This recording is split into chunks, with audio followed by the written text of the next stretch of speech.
we understand that peace, unity, and strength is what help us as EDUSANs.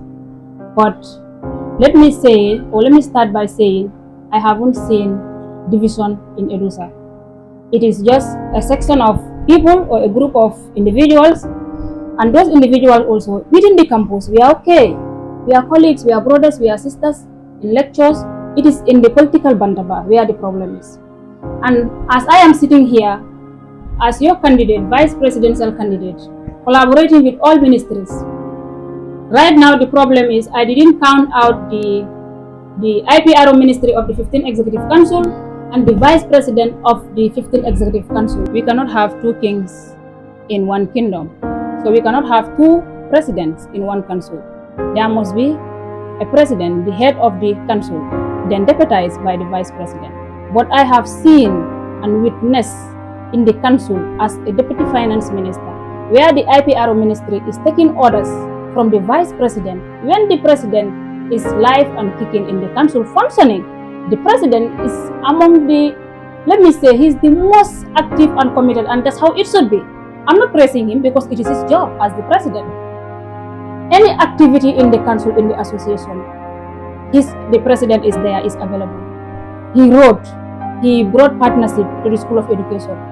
Because of his struggle and efforts, together with the Secretariat, EDUSA was able to receive the NAMI Foundation, which supported various ministries in the council. The Sports Ministry, the Gender and Health Ministry in Exhibition Days were supported. The Welfare Ministry on Teachers' Day celebration was supported. The nationwide tour, the NAMI Foundation supported, among our greatest partners. So, in psychology, we believe man is what you think and do. We are what we think and do. So to me, I believe EDUSA cannot be divided.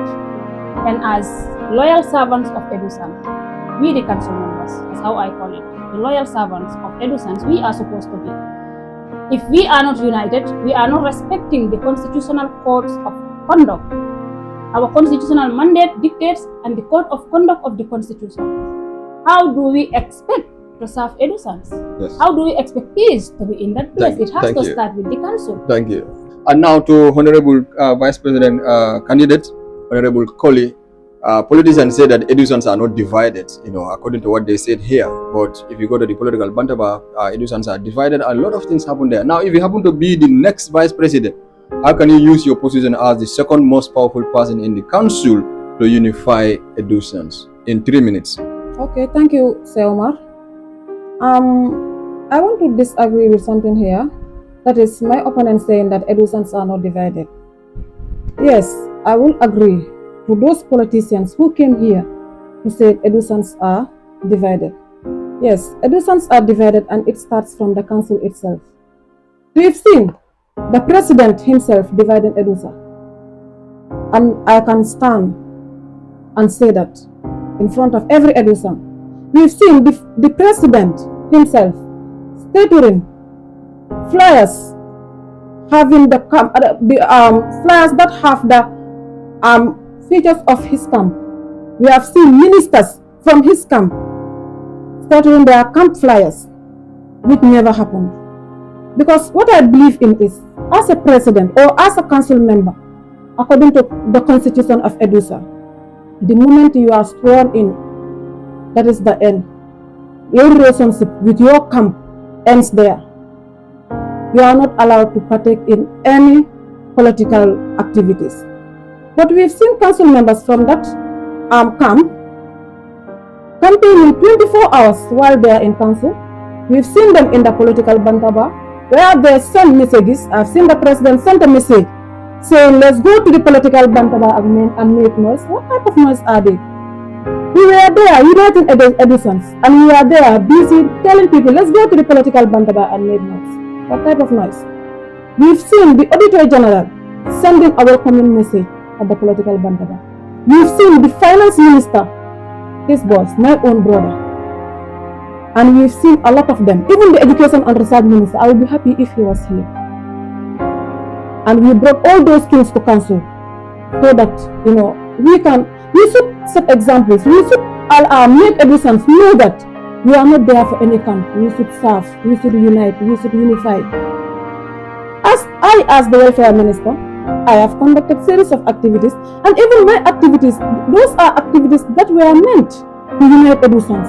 Those are activities that were meant to bring Edusans together, and those were activities that were meant for Edusans to socialize, to become one people.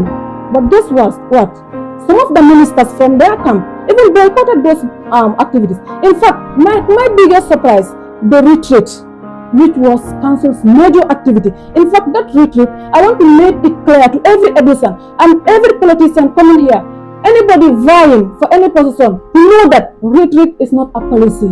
Retreat is council's major activity. Nationwide tour is the council's major activity. So boycotting those events, and just for you to have a political point, know that you are not a good Edusan. Know that you are not fair to EDUSA. Know that you are a minister who is there only for your certificate, but you are not there as a minister who want to serve. Yes, they boycotted it. The minister was there, the finance was there, but other ministers refused to come. And in fact, it was evident that they were even encouraging people not to attend. Thank you. I want Edusans to know that that retreat is just the welfare is only there to organize, but the welfare doesn't own that policy. That policy is a constitutional policy. That policy is a constitutional mandate for every Edusan to attend that Thank you. Activity. And that activity is meant to unite Edusans. Thank you. So I want every president who is coming, the moment you are voted in office, please drop your political lens and know that you are there for EDUSA. You are not there for your political Thank you. Let them now. stop what they were doing to divide EDUSA. EDUSA is divided, and that is the fact. Thank you.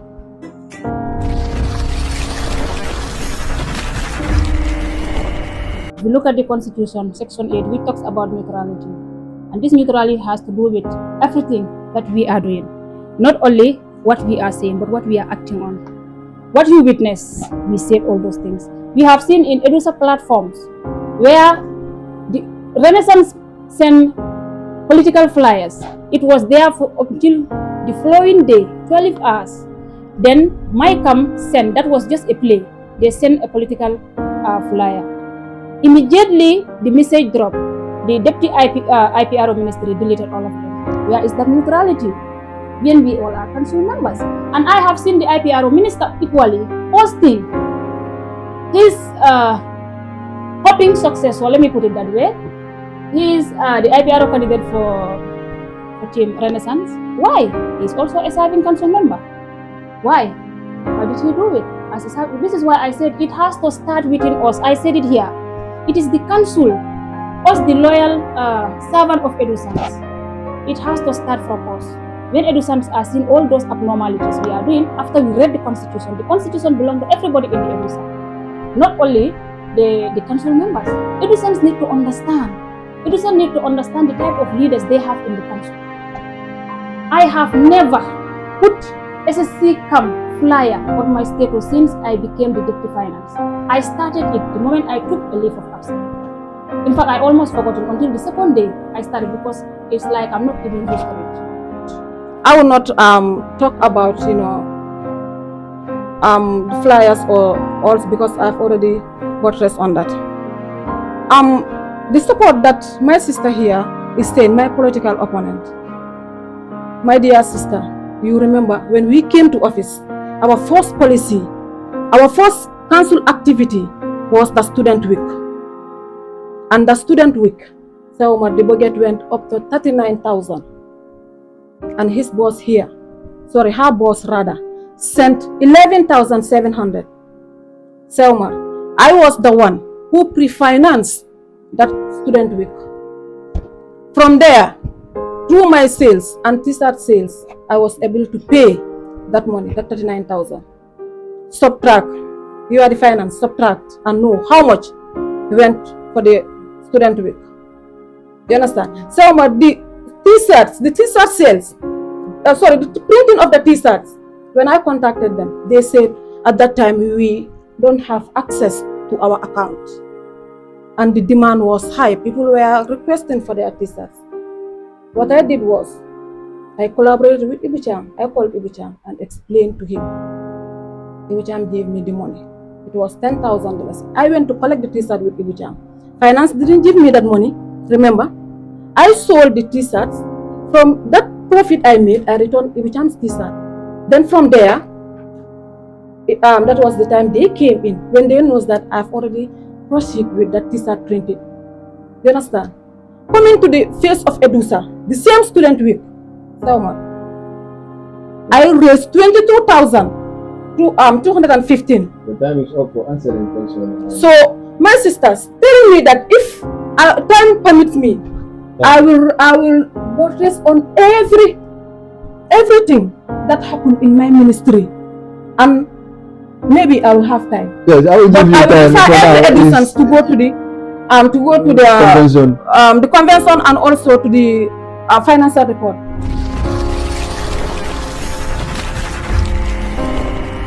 During her deliberation, she mentioned support on the Teachers' Day celebration, and she mentioned a name to Rodabo supporting her, an amount of 20-something thousand. I don't know the exact figure. Together with other financial supports, she mentioned it in her deliberation. Now, my question to my opponent is, if she, the welfare minister, directly linked to the welfare of the student, is working for the interests of the association, or was he working for the interests or for a political motive? Because why I say that, I am aware there were material procured in the name of the association. I have seen it, I have it in my phone, many others have it. Screenshot of it. Urodabo fully funded Teachers' Day celebration. Yet, my sister here asked the finance ministry to give her an amount of 21,700. That's what the finance ministry spent on Teachers' Day celebration. Records have it. EDUSANS, you can go onto the financial reports and you will see the amount that was disbursed to the finance ministry. Not only that, her first budget was 10,000, and that budget was rejected by the LC. Let her not come back and blame finance again, but clearly tells that out. Finance ministry's budget was also rejected by the LC. Our own budget was rejected. And let me also tell you, the finance ministry is the only ministry that do not spend single dollar of the council association. All our activities, we never spend dollars of the association, unlike any other ministry. So my question is, where is that? Why do you ask for the 21,000, yet you have that support and those material procured? My sister, listen, the constitution on your section, subsection 6, the last one, within 48 hours, any material that is obtained or procured in the name of the association should be returned to the finance ministry. We are not even aware. But those materials were not even given to the council or the finance ministry. Why do you ask for that huge amount of money after you said it is a fully funded event? Then something is contradicting. EDUSANS need to know the truth. Thank you. You have 2 minutes. Okay, thank you, Selma. I will answer that, because I'm happy that she said that policy was rejected. And because that policy was rejected, and I promised EDUSANS that I will celebrate them because we are teachers, and I did that. So my budget that went to the council was over $50,000 after that 10,000, because we all know the celebration that happened, 10,000 cannot sponsor it. So you printed all those t-shirts, 100 t-shirts for 25,000. So did the 21,000 cover that? The 21,000 that my dear sister is talking about here, that 21,000, I, the welfare minister, tagged the SG to write a letter to the GTU, because I already secured a link there to have that money. I just need an evidence from that council. But guess what the SG told me? Did those people promise to sponsor me? And I told him, just write, I'll make a follow-up. And they wrote, I made a follow-up. I was the one who received the money, 15,000. And I surrendered that 15,000 because the council wrote to GTU. I surrendered the money. That was 15,000, Selma. GTU wrote to NAMI Foundation that we are celebrating teachers and that they can only sponsor 15, and the 6,700 let the NAMI Foundation step in. The NAMI Foundation step in. When the NAMI Foundation step in, what do? They never even tag me in the pay to tell me that money was there for the Teachers' Day celebration. I need to follow up because I know the money was for me. Coming back to the True Dabo donation that she is talking about, the True Dabo donation didn't come to the council because council never wrote to True Dabo. I went to True Dabo personally. Council never wrote to True Dabo. I went to True Dabo personally. The sponsor came to me personally, not through Dabo, and I have clear evidence. When I went to Tro Dabo, what Tro told me, you are late. I went there through an in-law, Ahmad. And what Tro told me, you are late, but you are my mother. I will never allow you to cry. And that was the time Tro gave me all those commodities, those items that I use. And when I received, before going to Tro Dabo, I called the president. I've never disrespected the president. In fact, I never called him by his name. I always call him Hechi because of the respect that I have for that office, because that office belongs to EDUSA and I am an EDUSAN. I called him. I told him I went to Tro. This and this and this was what I got from there. I calculated everything, every item that I got. I have all clear evidence. And what the president told me, because we are, it's a full anamajola. He told me, okay, now we are going to divide the items till the award night. I told him, this is not for the award night. When the award night comes, we will see it, but this is for me to celebrate my teachers, because this is a policy I promised the EDUSANs, and I have to fulfill it. The president, because the items came late, and the following day, the president was not there. But I guess and I believe all of them were aware, because when I came, I made sure I report everything to the council, and we were part of the council, because you were the very person who wrote that dispatch. So if my opponent here is telling me that they were not aware, the council was not aware, are you not contradicting yourself, my sister? Let me make this clear. This money was not there for the council. That money was for the social and welfare minister, and it come as an individual donation, not for the council. Thank you.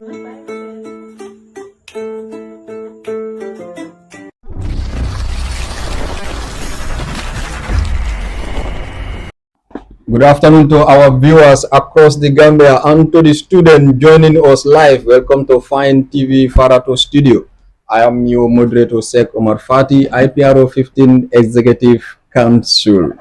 Now, from the Secretary General, the heartbeat of the 16 Executive Council, now we are going to the second most powerful position in the 16 Executive Council.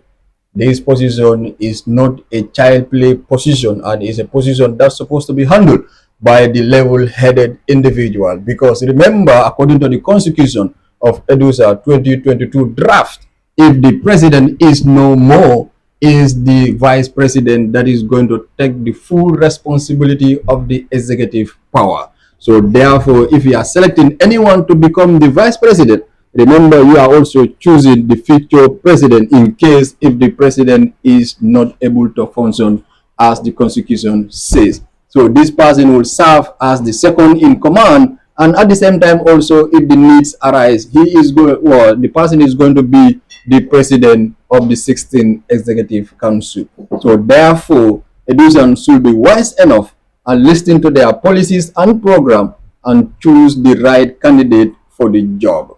If you have the best vice president, the council will function as it's supposed to be. And if you have the vice president that is not capable, then the entire council will be weakened, because the person is going to be the bridge between the executive council and the president, and also the chair of the committees of the various ministry. So if you see other ministries, their committees are not functioning, know that you don't have the vice president that is capable to monitor or to assign them to do their job. So today I have two capable, the iron ladies of EDUSA from both camps. These are prominent members of both camps vying for the position of the vice president. And to your surprise is that both of them are members of the 15th Executive Council.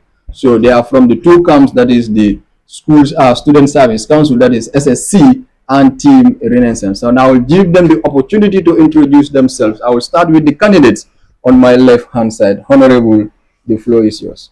Thank you very much, Honorable Moderator, IPRO 15 Executive Council. Good afternoon. Good afternoon, Fine TV Management. Good afternoon, my opponent here, my sister, Khadija Tukoli. Good afternoon to the students of the university community, especially EDUSA, that is the Education Students Association. I am Kumbaba, a 400 level student, majoring in history and minoring in political science.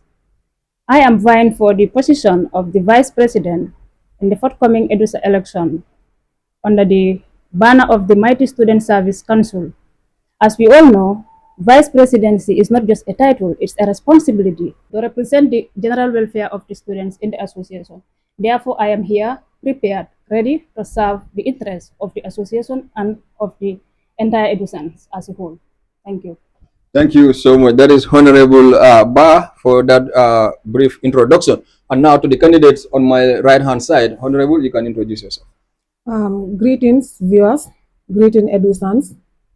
Greetings, students of the University of the Gambia.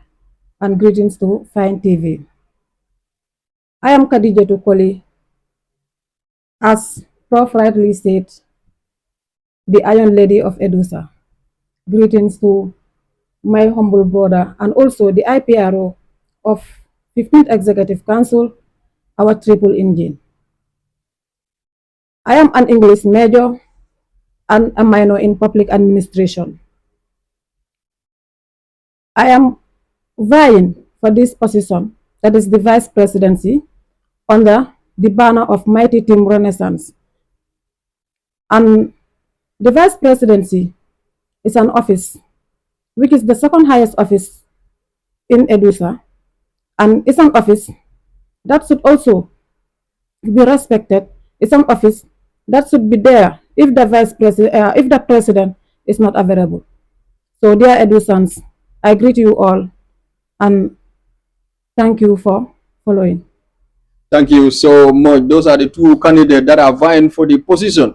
We heard from Kumaba from Student Service Council, commonly known as SSC, and also Khadijatu Koli from Team Renaissance. These are the two candidates that are vying for the position of Vice President under the 16th Executive Council. Honorable Ba, you are vying the most important position under the 16th Executive Council. So the EDUSANS want to know your educational background up to university level. Thank you very much, IPRO, Sir Umar. I have been a student leader from, let me say, primary school. I attended Wasadun Law Basic School, where I was a head girl in grade 6, 2006. Then I moved to Bondali Upper Basic School, where I also served as the deputy head girl in that school in 2009. Then I moved to Mayok Senior Secondary School, where I served as the head girl in the senior school.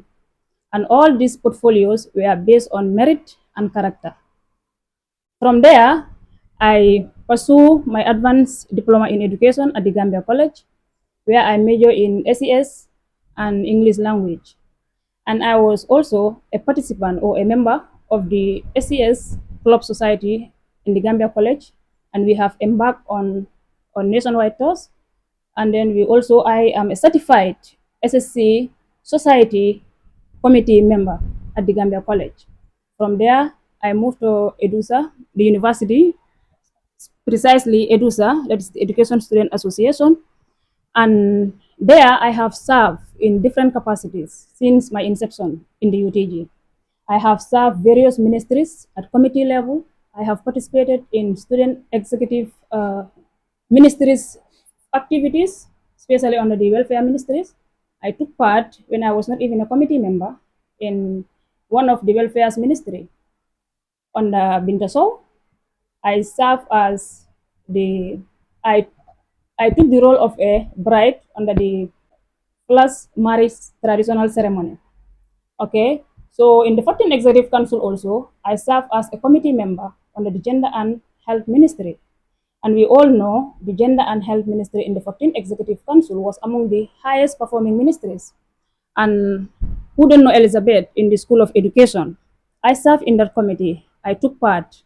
I participated in activities, series of activities, cleaning exercise, cleaning our campus, the toilets. And also, I participated on trainings under the Gender and Health Ministry. I participated in tree planting exercise under the Gender and Health Ministry, and I was a certified committee member. There again, I serve as a Deputy Finance Minister, currently the 15th Executive Council, where I have pioneered policies of my own boss, Hatab. I was in the center of the game in all of his policies to make sure that we achieve success or we register success for EDUSANS. And I know EDUSAN can attest, the Finance Ministry this year have registered success because records have it, our Congress records have it, the SG's reports also have it. So the Finance Ministry have achieved or registered success in this 15th Executive Council with my participation, my involvement fully, I mean. Aside from that, after we completed our policies and programs under the Finance Ministry, I still consulted my boss that there is the need to add more of our policies since we still have time. You understand? Because if you look at the constitution, we don't only have to focus on our ministry's function. If you look at the constitution, section 9, which talks about aims and objectives of the association, students should explore the other development purposes to support EDUSANS. So that is why we came up with other initiative to have two different successful trainings under the Finance Ministry. One was financial literacy and cash handling management, and the other one was transparency and accountability. And transparency and accountability is not only needed in the Finance Ministry, it is needed in our day-to-day activities, our workplaces, our institutions. For me, I believe every individual should be equipped with uh, these two adjectives, which are transparency and accountability. They are very crucial in serving the interests of people. Because once you are responsible, you carry the responsibility. I mean, when you are a leader, you don't just wear the cap, you wear responsibility. And when you are responsible, you will be transparent. And when you are transparent, then you will be accountable. Some leaders even hold themselves accountable before the general student will hold them accountable. And I have believed that this current finance ministry have hold itself accountable even before the Congress does. Evidence has it, records have it. EDUSANS can attest to that. Not only that, the finance ministry also have supported uh, partly scholarship last semester to two EDUSANS, and this happened only in this council for now, for the first time in the history or on record. Partly scholarship, two people. However, we didn't stop at that. We also create other avenues, engage institutions, organizations. I myself single-handedly knock on two different institutions. We wrote donations, letters, we make follow-ups. This institution, I work so hard to have full package scholarship for EDUSANS, and it was a success. We were able to register 7 people in the School of Education, full scholarship, fully funded. And these people, up till today, I don't know them in person. The only person I know in that group is one. I have not communicated to anyone individually. They are in a group where we put them. So these people, for me, it's not like you don't have to help or you don't have to support somebody. It's not in fact helping, it's a responsibility because you are occupying that position. So you don't have to support somebody because you know them or you have network. No. You are there to serve the interests of the entire EDUSANS. Because again, in the Constitution, which is my guiding tool, I always quote from the Constitution, Section 8, which talks about neutrality and non-discrimination. So neutrality applies to both. When you are serving, serve the interest of the entire school, not a camp. Like I always say, I am SSC. I am SSC militant 100%, undoubtedly. I love SSC. But I am coming through SSC, but I am not serving SSC. When I'm in the office, I serve the entire EDUSANS. I serve the interest of the people. I always proceed by integrity before acting. So I protect my integrity so much that I don't want to serve the interest of SSC or the interest of a political camp or because of friendship line or whatsoever. No, I serve the general interest because it is the students who empowered us. Like I always say, council members or ministers will be talking about empowerment, empowerment, empowerment. We are not empowering them. They first empowered us. It is the EDUSAN who empowered us with their power by voting us, trusting us into their council, into our council generally. It's our council. Still, they empowered us. So, if the general students empowered you as an individual, what will you do also to reciprocate that action or that act? It is nothing other than loyalty and fairness. Thank you.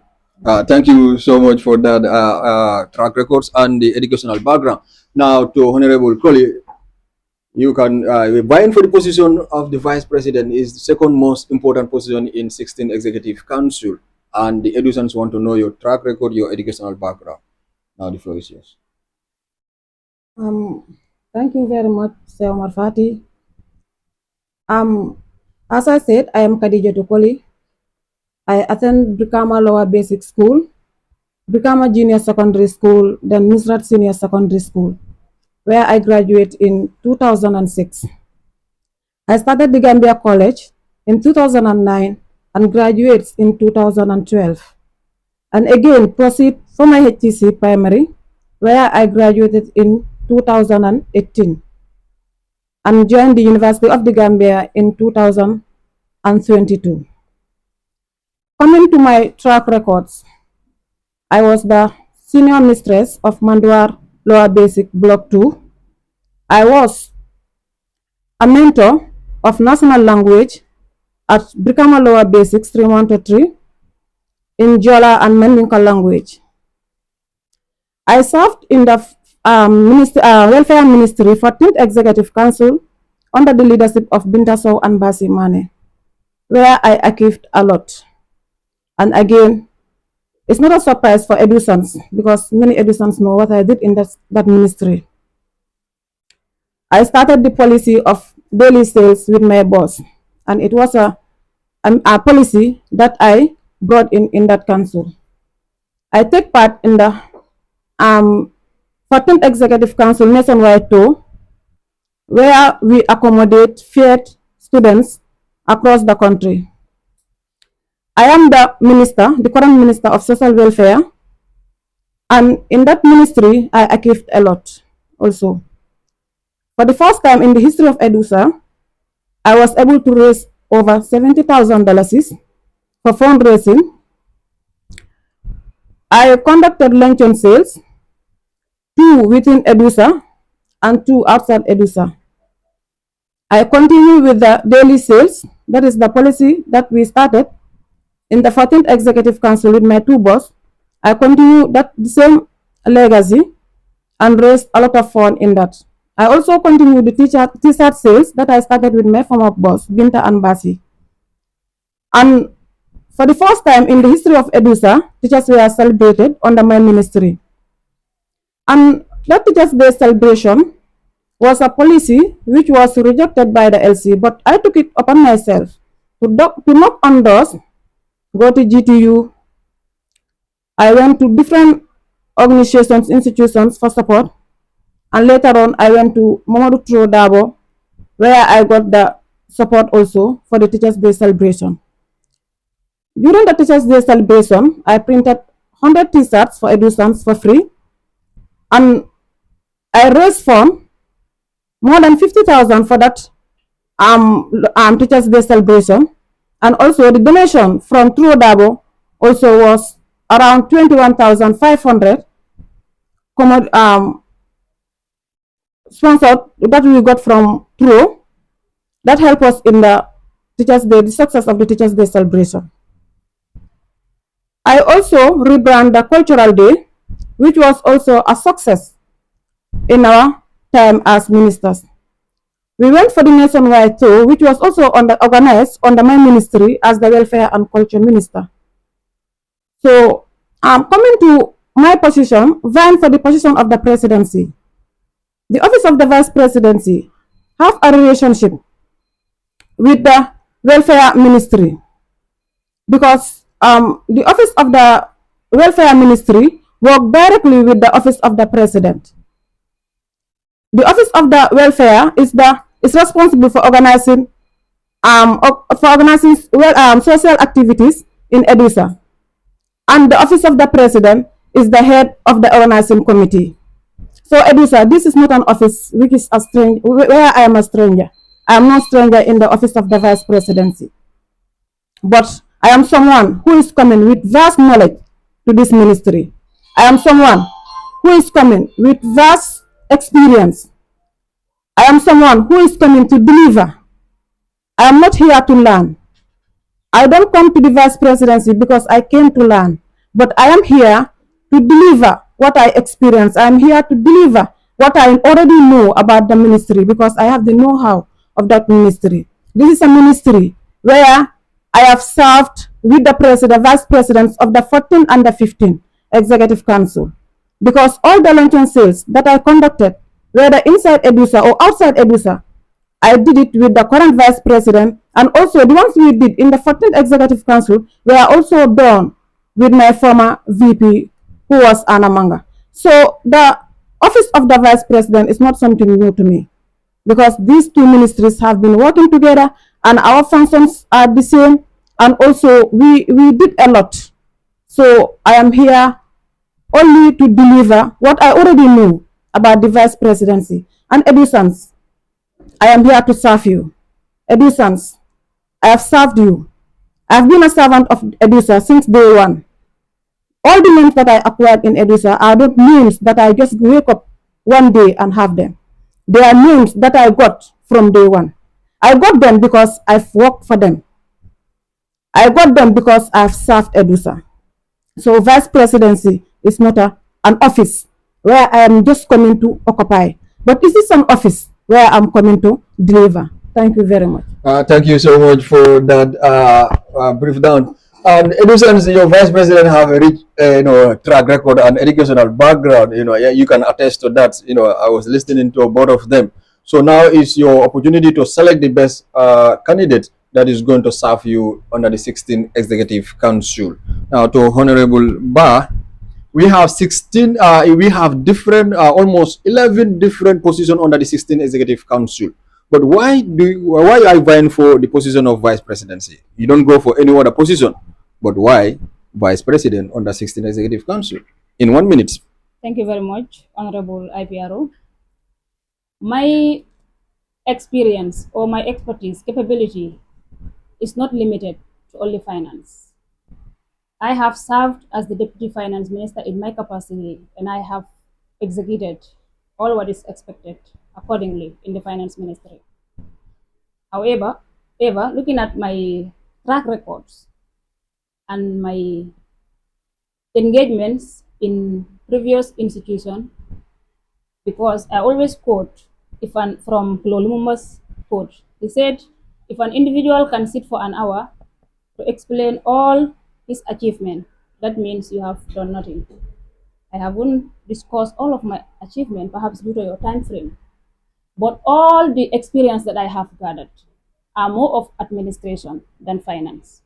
I understand myself, I understand my capabilities, my competence, where I can perform better.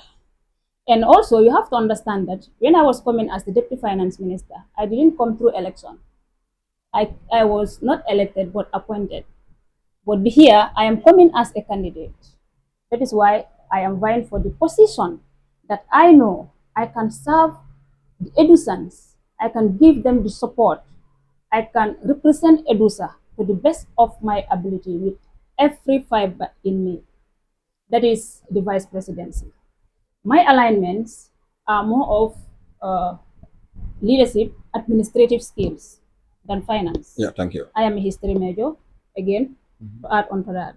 Thank It you. doesn't affect my financial work, but yeah, thank you. Thank you so much. Thank you. Honorable, you are vying for the second most powerful position under the 16th Executive Council. And then we have 11 different positions under the 16th Executive Council. Why vice presidency in 1 minute? Thank you, Prof.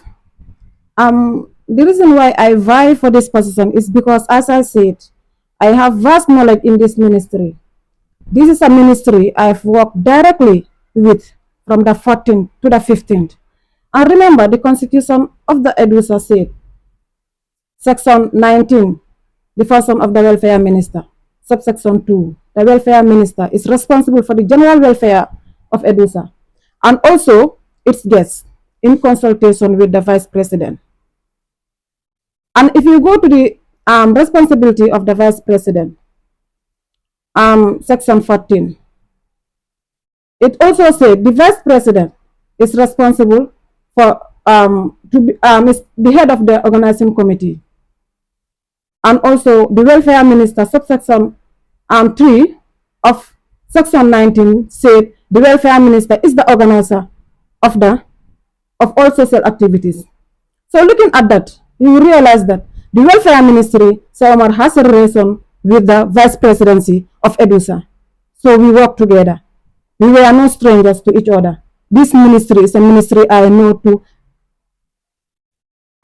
this ministry more than any other. Like I know the welfare ministry. So these two ministries have my trend of service in EDUSA. So this is why I'm coming for this presidency. As I said, I'm not here to learn. I'm here to deliver what I experience from these two ministries. Thank you.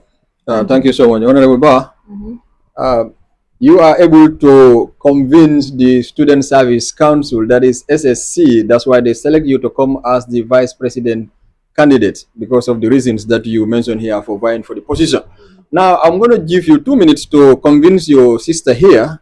And then this is for the first time, if my memory can serve me well, both candidates are female, because if you look at the 14 and the 13, you have male and female. And then sometimes gender balance will come to play. But this time around, it's 50-50. So I'm going to give you 2 minutes to convince your sister here, because your sister is between you and the position. So to withdraw, and you become the next vice president in 2 minutes, please. Thank you very much, Sir Omar Fati. I believe my sister will attest to me, since we are all living witness of the 15th Executive Council. We have served the council. And I am certain, categorically, my sister here have realized or have seen the commitment, the level of commitment that I put in to make sure that the finance ministry is in place. We operate accordingly. She's a living witness. And again, I serve not only in EDUSA, I serve even outside EDUSA. I am part of the welfare committee of the main student union. And in that ministry also, I participated in different activities. I represented the main union welfare ministry during the phase of UTG at Star TV.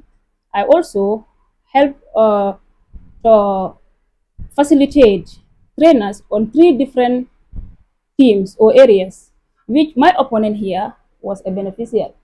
She benefited from that training. She was a participant together with her deputy. So I played a crucial role in giving her or making sure that she is able to, or she's empowered. Yes, I want you to tell her, look into her eyes to eyes, tell her to back up so that you can go on opposed. Look at, you are not talking to the EDUSA. Now she is your obstacles. I have so many reasons that I can give to my sister to back up and then vote for me herself. That is to say, I have executed my policies in the 15th Executive Council, all of them, and went beyond my policies, which I am not sure my sister here understands if she have even executed a single policy. Because he said in the constitution of the welfare ministry, yes, section 19, subsection 2. In fact, she said subsection 1. Now subsection 2, the welfare ministry is directly linked to the welfare of the general student in consultation with the vice president. So she have a lot to offer in that ministry to EDUSANs. Yes, but not to act on constitutional function. I haven't heard any policy that my opponent have given to EDUSA. Thank you. Thank you so much. Honorable Kole, you are vying for the second most highest position under the 16th Executive Council. I'm going to give you 2 minutes because you are able to convince the Team Renaissance and they bring you as the vice presidential candidate to be the next vice president on the 16th Executive Council. And the person that is between you and that position is right in front of you here. So I'll give you the opportunity to talk to your sister here so that she can back up and then you become the next vice president in 2 minutes, please. Thank you, Sir Omar. Yes. I want my sister here to know that I'm the most capable candidate for the vice presidency. For the fact that my sister here knows numbers. My sister doesn't know the office of the vice president of EDUSA. I, categorically speaking to you here, I've known the office of the vice presidency. I am the qualified one here. I come with a lot of experience, as I said earlier. The office of the vice presidency has a direct linkage to the welfare ministry. We all have the same function. So if I was to advise my sister, I will advise her just to come for finance. Because talking about policies, I achieve 100% of my policies together with the vice president because we work together, as I said. Talking about what we did for EDUSA, my sister, I did more than what you did in EDUSA. So I will convince you to come and vote for me rather than I voting for you because, sister, I am the most capable candidate here for vice presidency. Thank you. Thank you so much for that. Now the ball is in the court, in the hand of the Edusans, because both of them did not want to back up, but the Edusans will choose their right candidate for the vice president position come 31st March 2026. Now to Honorable Ba. Now my question is, this one have to be straightforward, no outside university. What have you done for Edusans in 1 minute before vying for this position? Thank you, Honorable IBRO.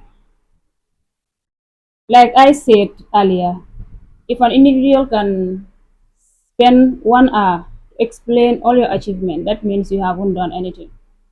And even if I have started telling you, there might be others that I will leave. But when it comes to EDUSA, EDUSA is my school.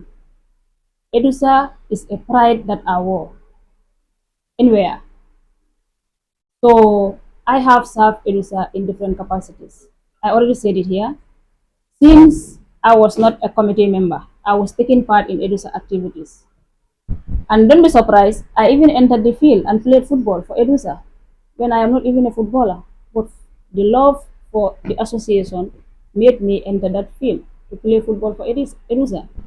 I participated in events, in activities, and all these things has to do with activities that need collaboration, activities that need our collective support and commitment. And I will not even talk about the 15th Executive Council. When I said I supported EDUSA, not only, or I did my quota in EDUSA, not only in the School of Education, I don't limit it. I went beyond associations in EDUSA. In 14th Executive Council, in fact, I was recognized as one of the sisters of the day. I attended the retreat. This last retreat also, I attended it.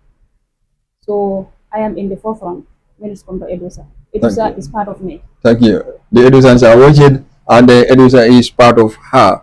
Honorable Colley, you are vying for the vice president office. So Edusans want to know what you have done for them since your year one. Up to now, in 1 minute, please, can you tell the Edusan what you have done for the Edusan? No outside university, but what you have done inside the university for the Edusans, please. Thank you, Prof.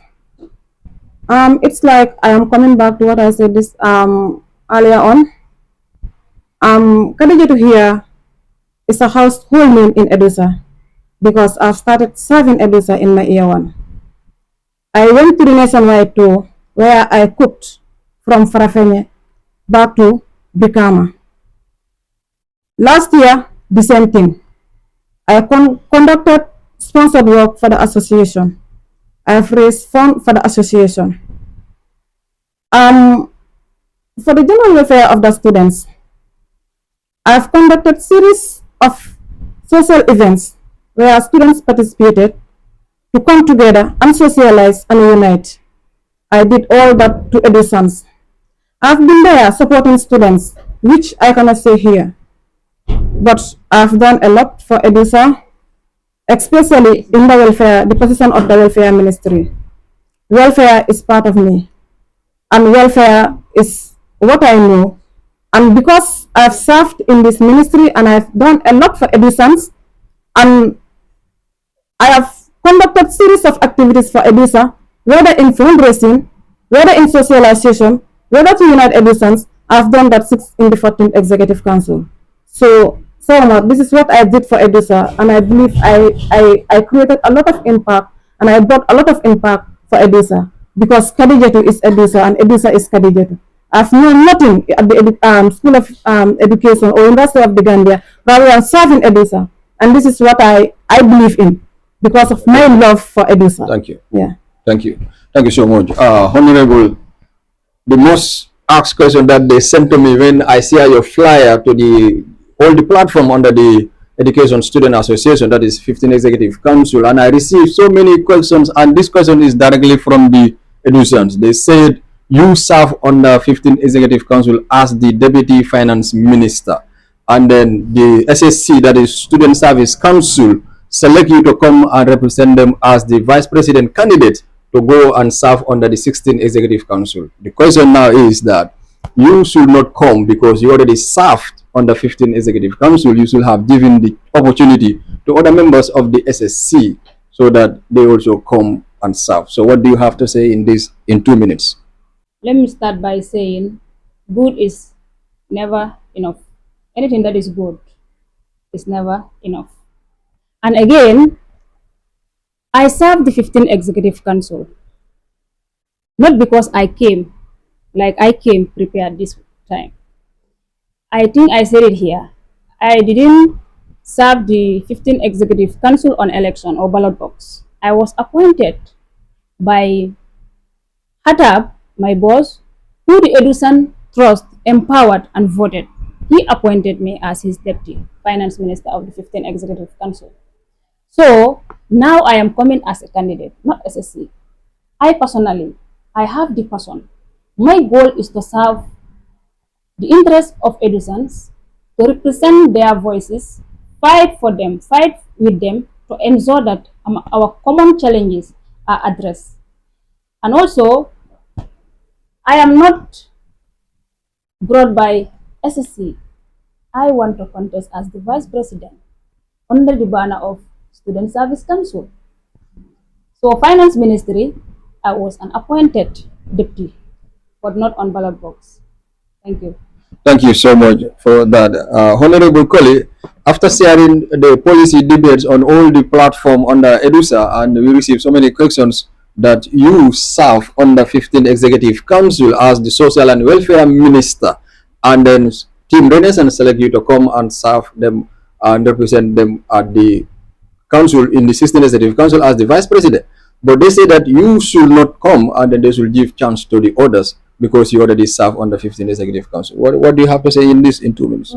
Thank you so much, Fatih. Yes, I've served as the Minister of Social Welfare. Yes, I could have given the chance to someone else to come, but my desire to serve EDUSA and also to serve them in the Vice Presidency, because I believe Vice Presidency is the second highest position in Council. And Vice Presidency needs someone who is competent. Vice Presidency needs someone who is responsible. Vice President needs someone who have the knowledge, the know-how of that ministry or of that office. And Vice President needs someone, because if we talk about the Vice Presidency, the Vice President is the chairman of the nationwide tour. So being the chairman of the nationwide tour, you should know what we mean when we say the nationwide tour. The chairman of the nationwide tour should be someone who knows the nationwide tour. So if you say the Vice President should be someone who knows organization, who knows the welfare of EDUSA, who knows how things work in EDUSA. So when I sit and think about it, when I sat and think about EDUSA, I said, no, I will not resign. I will not retire. I will not sit back. I have to serve EDUSA. So I will serve EDUSA till the last day of my UTG. And even if I leave UTG, I will serve EDUSA because I have EDUSA at heart. Thank you. Thank you so much. You had them say they're going to serve EDUSA, and they will give the reasons. Now, that answer your question from the students' general body that I already asked your questions to them, and they both answer. So now it's left to you to decide who is going to be your vice president. Now, that brings us to the most important part of this policy debate. Now, I'm going to give each one of them 5 minutes to talk about their policies and program. Honorable Ba, I will give you 5 minutes to talk about your policies and programs, and also talk to EDUSANs why they should vote for you to become the vice president of 16 Executive Council. So you have 5 minutes to talk about your policies and your program to EDUSANs. Thank you very much, Honorable IPRO. I have 5 policies that I will be enforcing in the School of Education once I am voted in as the next Vice President of the 16th Executive Council. but I will be discussing 3 of the 5 policies. First on my policy is guidance and counseling. Guidance and counseling is one of the most needed area, not only in the School of Education, but in the entire university as a whole. It is an area that I feel it is not given much attention that it deserves. So this is why I come up with this policy. And dear Edusans, my policies are not just crafted policies. They are policies that I have investigated, find out the burning challenges. Because when you are coming in office, you have to have a target of fixing something to leave a good legacy. This is why I came up with this guidance and counseling. Now, how I want to enforce this guidance and counseling policy, because if you look at in a situation today where, or in a context where students are faced with financial constraints, emotional distress, social life adjustment, pressure on family and expectations, all these things are needs that should be addressed. And this cannot be addressed without us EDUSAN coming up with such a policy to enforce it in the School of Education.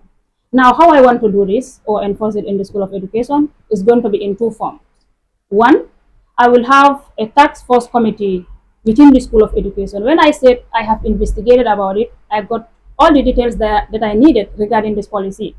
There are people in the School of Education who have this special need skills or training, and as well as guidance and counseling training. Why I said special needs also, to put it together with the guidance and counseling in the same committee so that we can have the idea of inclusiveness. Because there are people also with who are able, who are disabled rather, and also these people also deserve equal right and equal treatment. So this task force committee will be there as an emergency task force team functioning constantly, continuously in the School of Education. If you recall on the payment of union dues in the 15th Executive Council, I came up with the idea of flyers, posting it to all EDUSA or educational courses venues so that students will have easy access to the ministry when it comes to finance payment or dues payment. The same thing I'm going to apply here when it comes to the accessibility of this committee. I will put the details of all the committee members in that flyer and find out all the venues for educational courses, and I will paste it there so that EDUSANs can access to these places when the need arises. That is one. Now 2, on the implementation is going to be collaboration, because if you look at the Constitution under the Vice Presidency, Section 14, subsection 1, the Vice President in exercising his or her function to deputize the President, which gives me the mandate to collaborate with ministries within the Council. So here, I'll bring in the Gender and Health Ministry and other partners. When I say other partners, there are institutions that we will collaborate, and also experts and experienced individuals that will come to the School of Education, and this one is going to be a periodic guidance and counseling session. It's not going to be monthly. It might be in 2 months or semesterly, but we are going to have it enforced, inshallah, God grace, in the School of Education. Now, coming back to the task force team, we will also collaborate with our school administration. We have a guidance and counseling lecturer who is very experienced, committed, well known in the School of Education, Ms. Aissatou Diouf. She is the guidance and counseling lecturer and at the Gambia College as well. So having her also with her experience and expertise, she can coach us, guide us in achieving these challenges or common challenges in the School of Education. And second on my policy will be the mentorship program. I will collaborate with the Education and Research Ministry to organize seminars and symposia to empower EDUSANs with skills. As we all know, life skills are skills for life. So if we empower EDUSANs with such skills, that will also support them in their financial daily needs, Thank you. even life after university. Again, and as I am speaking right now, there will be a training that is going to take place in the School of Education that I have worked, process, and then we are collaborating with an international university, HU, University Applied Sciences. We will have that professional psychologist lecturer in the School of Education through my networks, through my communication skills, my leadership skills, my administration skills. I am bringing this in the School of Education and it is happening in 2 weeks. And all the participants are going to be certified. Thank you. Those who are lucky to attend the training. Thank The order on my policy will be the standardization of the nationwide Thank you. So you can say only I add 57 minutes, 57 seconds to the 5 minutes. So, boss lady, if you want to hear other policies, join the convention day. She is ready to deliver, and then she is going to give you all the policies that she have. But we are running out of time, then we have to move now to the honorable colleague. I'm going to give you 5 minutes. I'm going to give you 5 minutes, 57 seconds to talk about your policies and programs, and then you can talk to EDUSANs to convince them why they should vote for you to become the next vice president under the 16th Executive Council. So you have 5 minutes, 57 seconds. Okay, thank you so much, Selma. I have 5 policies that I want to work with. I want to work on if I win this election, and I am going to talk about only 3. I'm talking about 3 policies here, and among these policies, some of my policies, I follow them according to the Constitution. None of my policies are outside the Constitution.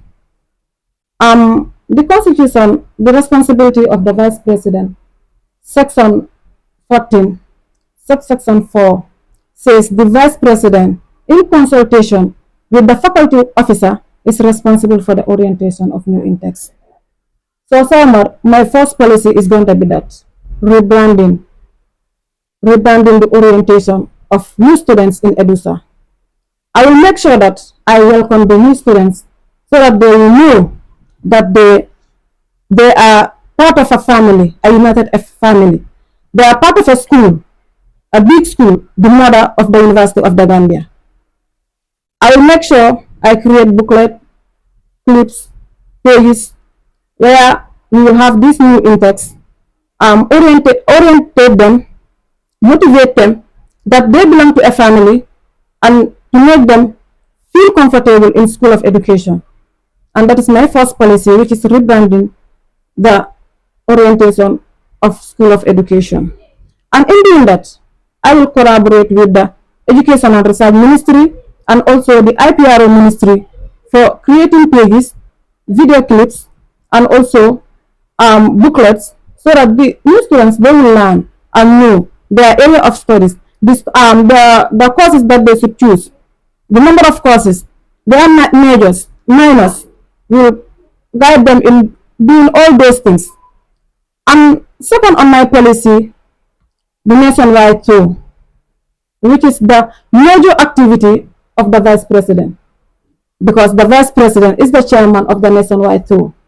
And so I've been to 2 nationwide tour of EDUSA. I know what it takes to be the chairman of the nationwide tour. I know the challenges that we face, and I know what I should implement, what I should improve to make sure EDUSA nationwide tour, we have no challenges come 2026 nationwide tour. I will rebrand it. I will bring inclusion. I will strengthen it. And in doing that, what I mean by inclusion, I will make sure every EDUSAN participate. I will make sure the differently able people, that is the persons with disabilities, will be given free seats. If not 2, I will make it 3 so that they will participate in the next nationwide tour. If I say inclusion, I will make sure I will reduce the cost of the nationwide tour. Like in the 14th executive, it was so affordable that many people attended, and a full bus went, participant up to 67, 68. I will make sure that these years will be more than that.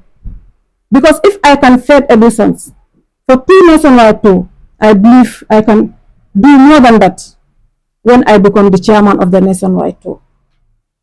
And that is my rebranding of the nationwide too. And I will make sure I fed Edusans because that is what I know. And I will make sure I accommodate them. I will provide them with good accommodation.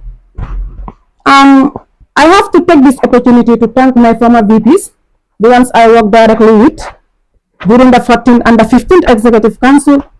The 14th Executive Council, 75% of our accommodations were in Logis, and our last night we spent at Abukas, and I will make sure that EDUSA will go back to Abukas. Those that were at Abukas don't know what I meant if I said we'll go back there so much. So that is what I said. That's why I said I will rebrand the nationwide too. My third policy is going to be a greener and a cleaner EDUSA. If I said a greener and a cleaner EDUSA, I am going to collaborate with the gender and the welfare, the gender and health ministry to make sure EDUSA is clean, to make sure EDUSA is conducive, to make sure EDUSA is beautiful for everybody. We will plant trees, and that is a promise for EDUSANS. And dear EDUSANS, I am the person, if I promise you anything, I fulfill it. So that is my third policy, Selma. So the rest of my policies, if you want to hear them, you can join me during the convention night. Thank you. Thank you so much. You can hold the mic. Now I will start asking questions from you to be at the safer side and to be balanced in question and answering. So thank you. And then EDUSANS, you heard from both of them. They all present their policies and program. Now, if you want to hear more, you can join them the day of the conventions, and they're going to give them ample time to talk about all the policies and program. And from there, the following day is going to be the election. You decide who is going to be your vice president when you come to 16th Executive Council. Honorable Colleague, Section 14 define you as the principal assistant to the president. How do you interpret this role in terms of supporting the president versus challenging them when they are wrong? Because one way or the other, you will be in the middle to support or to challenge them and tell them the truth. Thank you so much. In 1 minute. Yeah. As you rightly said, Section 14, subsection 1 says the vice president is the deputy or is responsible to deputize the president in performing his or her duties in council. So, Samar, when I win this election and took oath that I'm going to serve EDUSA, EDUSANS, I will serve you. There is no one in council who will win that position, and I will not tell you the truth if you are wrong. I am not that person. So if you are wrong, I will tell you you are wrong. And I will make sure I serve EDUSANS to the best of my ability.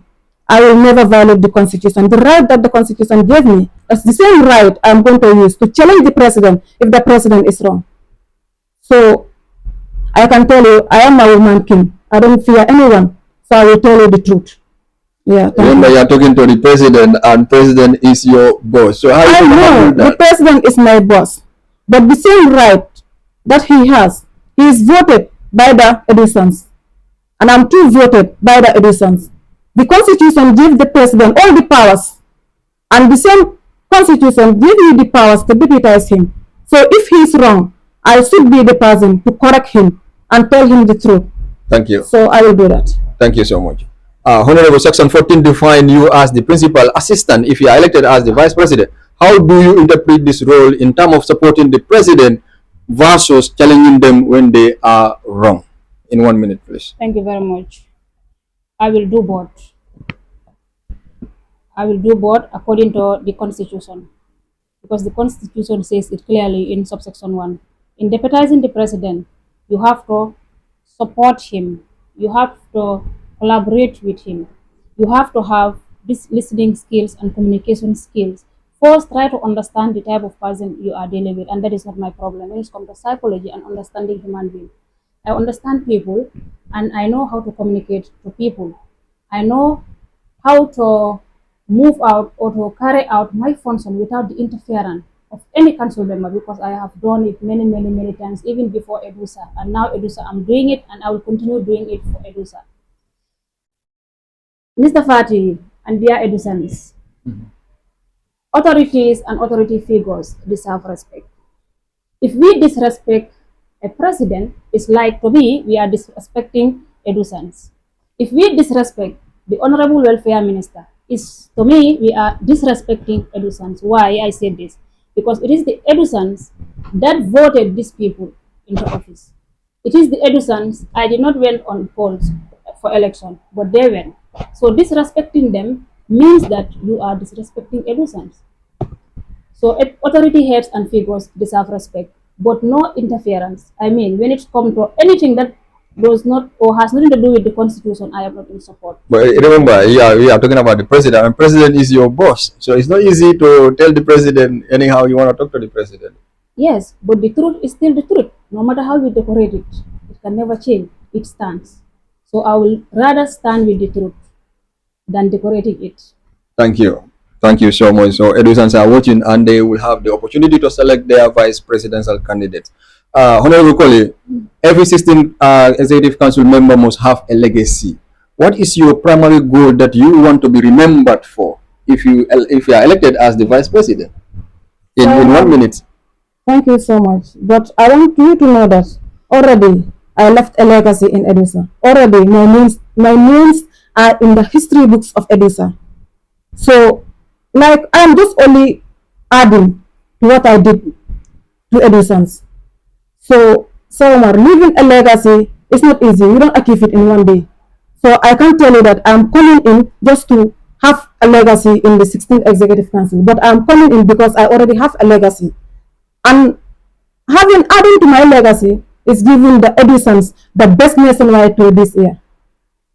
To make sure they have 100% accommodation in lobbies, not in classrooms. Thank you. You already have the legacy. Yeah. Now, if you are elected now as the vice president, what do you want people to remember Khadijatu for as the VP? Your title will be changed and they will start calling you VP. So, yeah. What do you want to be remembered for? I want to be remembered as the best VP. Right. A VP who is a good listener. A VP who will solve their problem. A VP who will unite. A VP who will bring EDUSA under one umbrella. Thank you. A VP who will raise a lot of funds for the council, the 16th Executive Council. If I could do it in the 14th and 15th Executive Council, so I can do it. I can even do more than that in the 16th Executive Council. Thank you. So far, so good. We have 15 different vice presidents, and she want to be remembered as the best among all, and those that are coming in the future. That one is not going to be easy. Legacy, Honorable Kole. Now, to Honorable Ba, every 16 executive council member must have a legacy. What is your primary goal that you want to be remembered for when you are elected as the vice president? In 1 minute. Thank you very much. I will want EDUSANS to remember me in serving them with fairness, dignity, integrity, consulting the Constitution, which is the guiding tool, especially the nationwide tour, which I wanted to talk about. Standardizing the nationwide tour and orientation. I will make sure that I organize a nationwide tour that EDUSANS have never witnessed. You all know that the last nationwide tour was a success because they spent nights in lodges, but there were leadership failures. There were communication bridges. There were schools that EDUSANS visited. Those schools, the managements were not even communicated to. So that is a failure of the leadership. So as the chairperson of the nationwide tour, I will make sure that all the communication mechanisms and the logistical arrangements are put in order accordingly and in time. EDUSANS are informed about their expectation. What do they expect? What is the nationwide going to be like? Because some of them also have not attended the nationwide tour. But like I said, not going for the nationwide tour cannot make me not to organize a successful nationwide tour. Because I have organized different trainings. I have facilitated programs. I'm a history major. I attended tours in different places from schools, Gambia College, senior schools, across the Gambia and outside the Gambia. And every nationwide tour that I have attended or tour that I attended, I participate. Thank you. So I know what is nationwide tour. Thank you. Thank you, Honorable. But she want to be remembered as fairness, integrity, and honesty when she become the vice president. So that's what she want to be remembered for when he joined the 16th Executive Council. Now to Honorable Kole, you are tasked with chairing committees. What leadership experience do you have in managing large groups and ensuring they meet their deadlines? Because you're going to be the chairperson of all the subcommittees according to the Constitution, if I'm right. Yes, so I think this question is just like a repetition because already I'm the organizing. Um, I am responsible for organizing social, activities in EDUSA at the moment. That is my constitutional right. And as a committee member of the 14th Executive Council, that ministry has prepared me. You understand? They had prepared me very well before coming as the minister of EDUSA welfare. So I have been part of the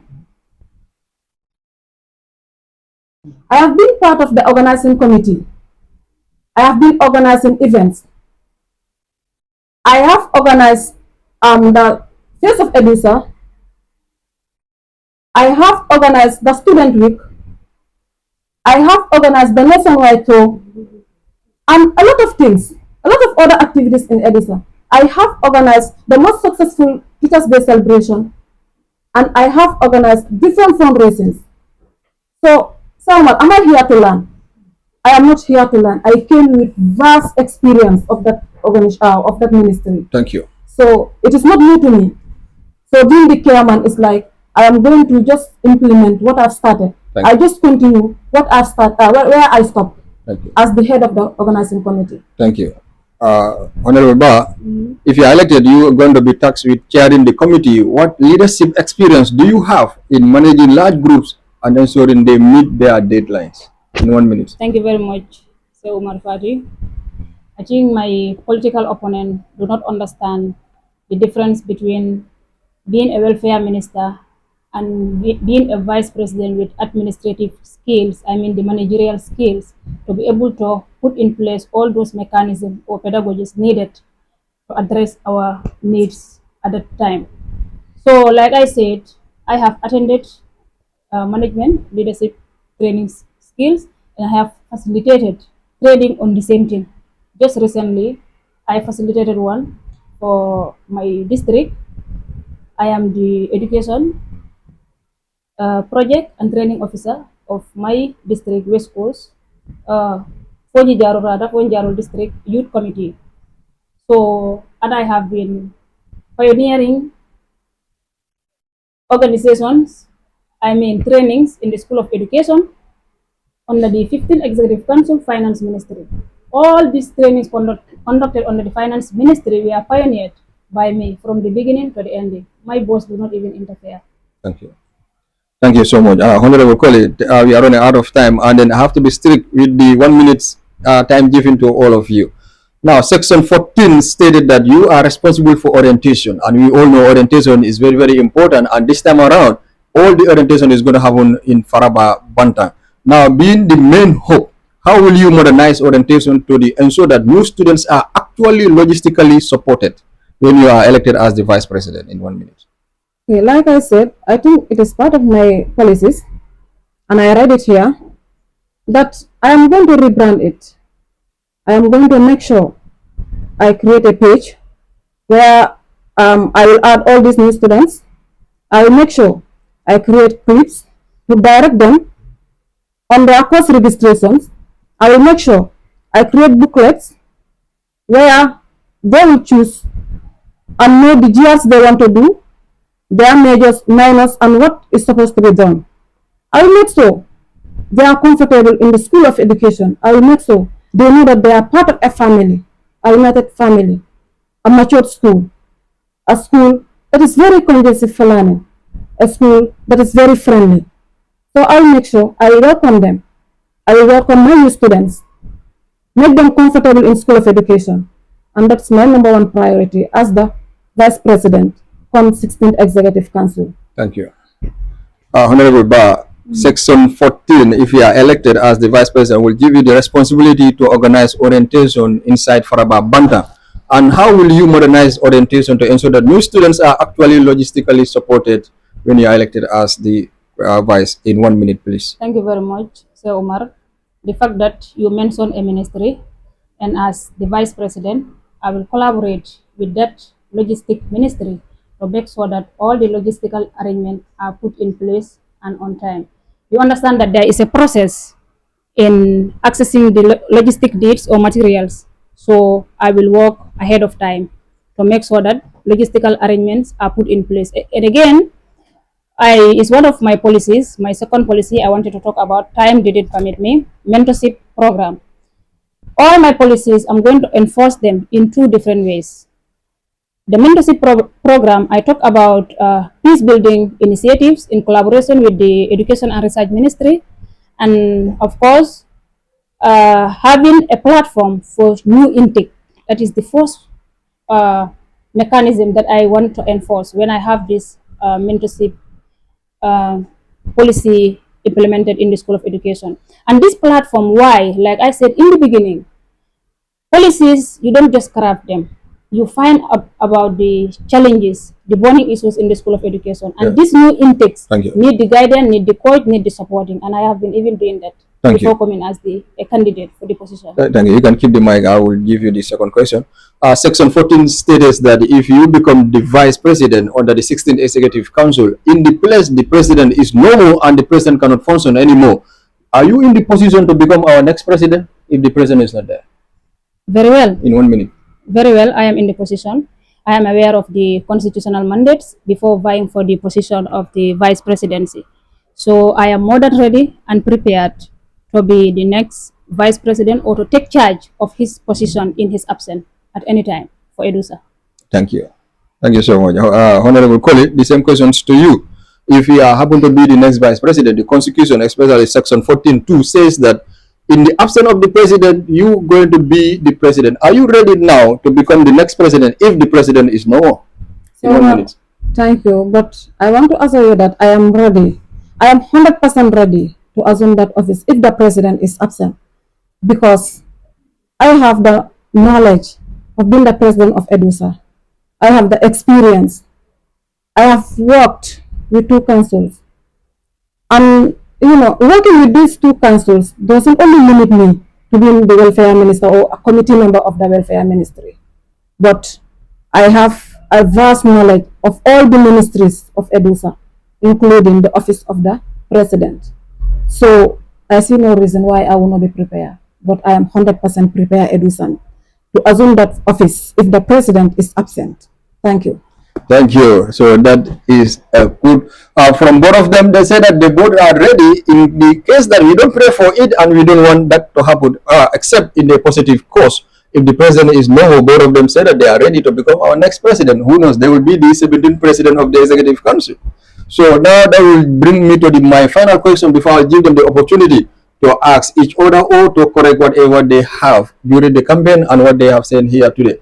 To remind those who are watching us, watching Fine TV, in the Farado studio, we bring in you the policy debate of 2026 EDUSA election. And the election date is 31st March 2026. We encourage all the EDUSANs to come out and vote in the next election that are coming so that you can have a say who is going to represent you in the 16th Executive Council. Now, Honorable Ba, I will start with you. You are from a camp. Now, the EDUSA, according to politicians, they are not divided, but they are divided in the political bantaba. And if you are elected as the vice president, you become the second most powerful man in the council. So how will you use your position to unify EDUSANs in 2 minutes?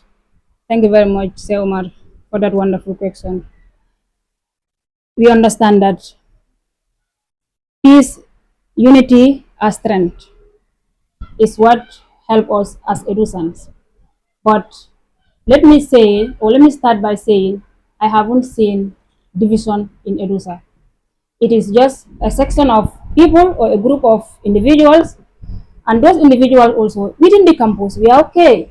We are colleagues, we are brothers, we are sisters in lectures. It is in the political bantaba where the problem is.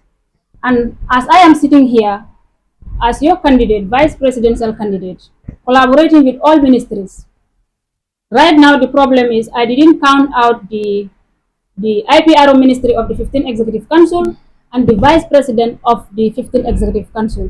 So we cannot have two presidents in one council. There must be a president, the head of the council, then deputized by the vice president. What I have seen and witnessed in the council as a deputy finance minister, where the IPRO ministry is taking orders from the vice president when the president is live and kicking in the council functioning. The president is among the, let me say, he's the most active and committed, and that's how it should be. I'm not praising him because it is his job as the president. Any activity in the council, in the association, the president is there, is available. He brought partnership to the School of Education. Because of his struggle and efforts, together with the Secretariat, EDUSA was able to receive the NAMI Foundation, which supported various ministries in the council. The Sports Ministry, the Gender and Health Ministry in Exhibition Days were supported. The Welfare Ministry on Teachers' Day celebration was supported. The nationwide tour, the NAMI Foundation supported, among our greatest partners. So, in psychology, we believe man is what you think and do. We are what we think and do. So to me, I believe EDUSA cannot be divided.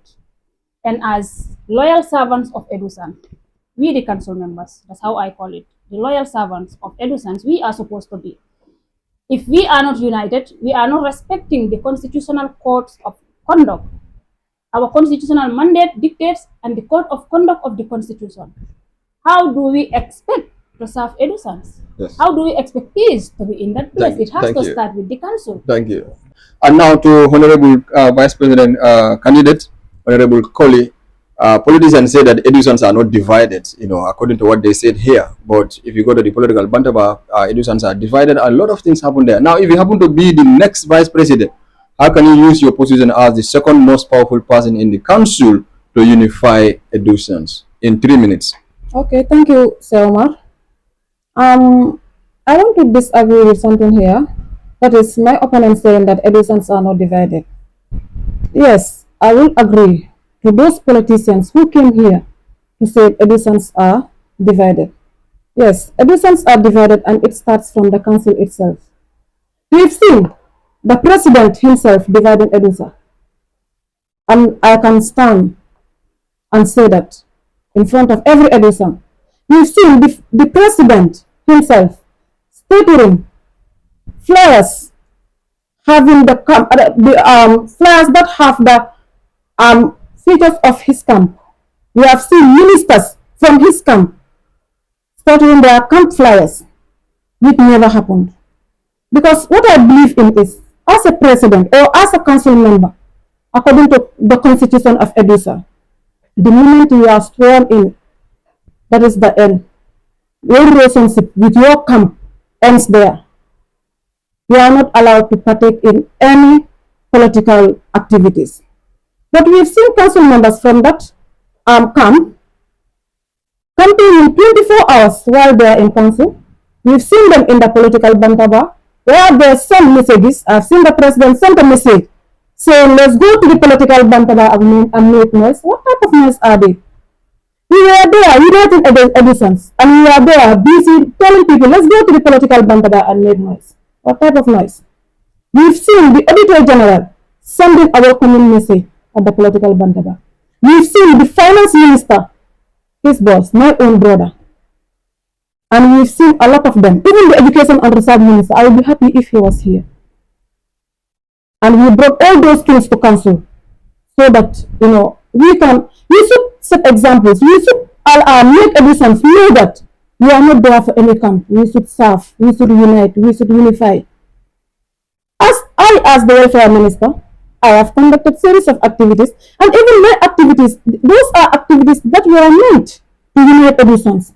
Those are activities that were meant to bring EDUSANs together, and those were activities that were meant for EDUSANs to socialize, to become one people. But this was what? Some of the ministers from their camp even boycotted those activities. In fact, my biggest surprise, the retreat, which was council's major activity. In fact, that retreat, I want to make it clear to every EDUSAN and every politician coming here, anybody vying for any position, to know that retreat is not a policy. Retreat is council's major activity. Nationwide tour is the council's major activity. So boycotting those events, and just for you to have a political point, know that you are not a good EDUSAN. Know that you are not fair to EDUSA. Know that you are a minister who is there only for a certificate, but you are not there as a minister who want to serve.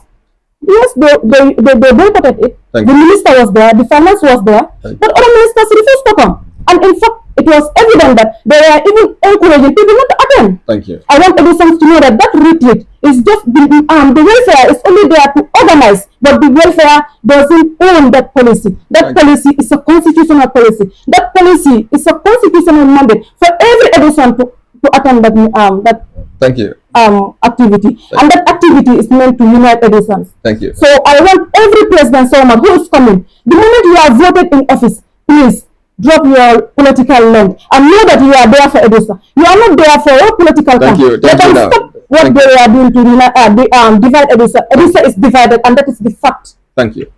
Thank you so much. That brings us to the my question, the end of my question. Now I'll give them the opportunity to ask each other, and I'll give them 2 questions for them to ask each other in 1 minute. Each questions will be answered in the period of 1 minute because we are running out of time. And I will start with Honorable Ba. Honorable Ba, you can ask your question to Honorable Koli, and you have 1 minute to answer that question, please. Thank you very much, Honorable IPRO. Before I come to my question, let me make a little cleaning here. If you look at the Constitution, Section 8, which talks about neutrality. And this neutrality has to do with everything that we are doing. Not only what we are saying, but what we are acting on. What we witness, we said all those things. We have seen in EDUSA platforms where the Renaissance sent political flyers. It was there for until the following day, 12 hours. Then MyCam sent, that was just a play. They sent a political flyer. Immediately, the message dropped. The Deputy IPRO Ministry deleted all of them. Where is that neutrality? When we all are council members. And I have seen the IPRO Minister equally posting his hoping successful, let me put it that way. He is the IPRO candidate for Team Renaissance. Why? He is also a serving council member. Why? Why did he do it? This is why I said it has to start within us. I said it here. It is the council, us the loyal servant of Edusans. It has to start from us. When Edusans are seeing all those abnormalities we are doing, after we read the Constitution belongs to everybody in the Edusa.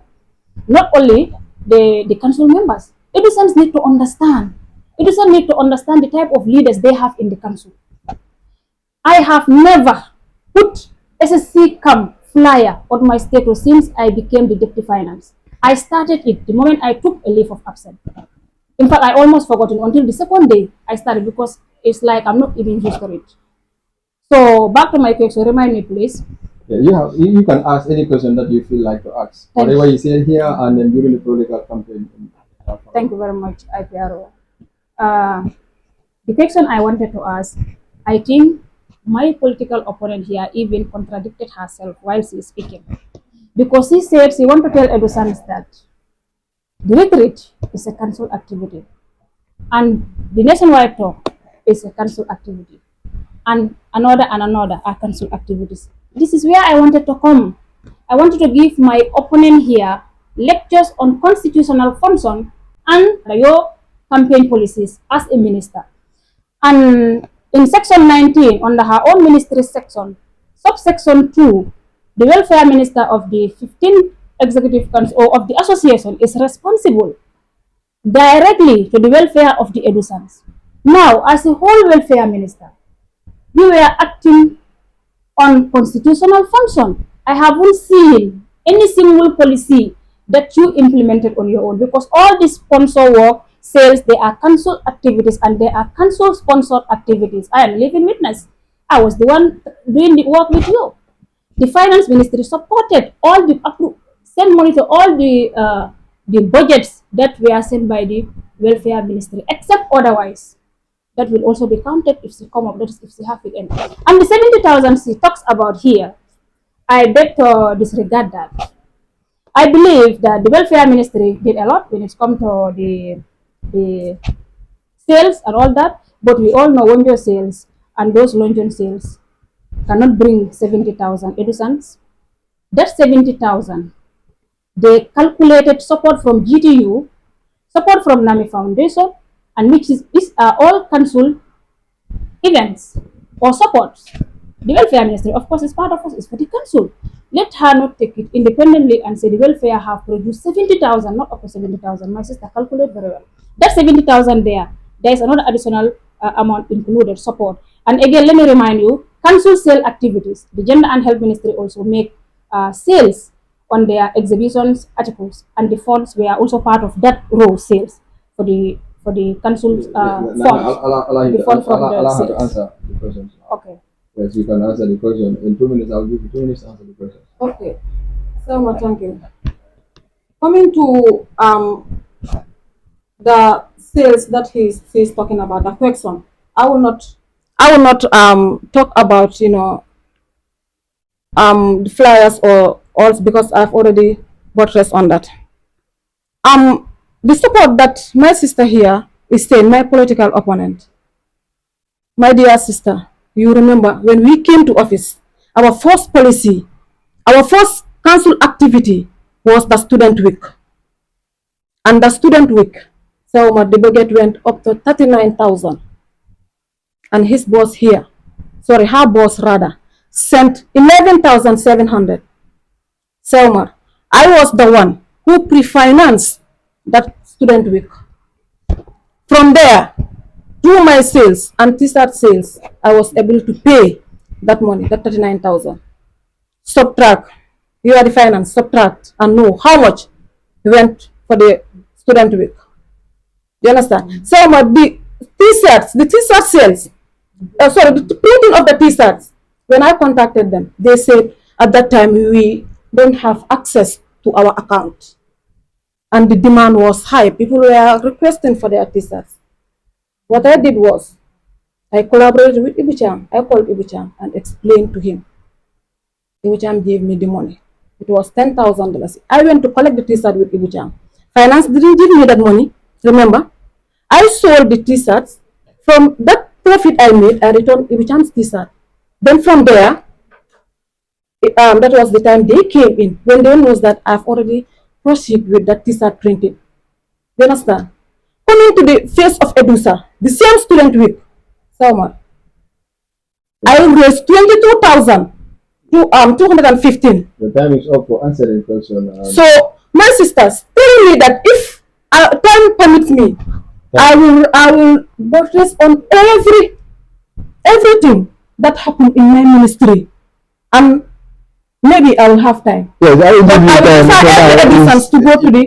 To go to the convention and also to the financial report. About GTU, please allow me, because I was the one who went to GTU. Yeah, thank you. I was the one who went to GTU. Yes, thank you. Now it's your turn now to ask her question. Yeah, so you're gonna have 2 minutes to answer the question. So you also can ask your opponent the question. Okay, my question is, my dear opponent, you were the deputy finance minister, and you said there was no division. And during the preparation of your financial report, some of my activities were omitted, and you were the very people who prepared that budget. So why, if there was no injustice in council, why did those things happen? And secondly, you are the deputy finance minister.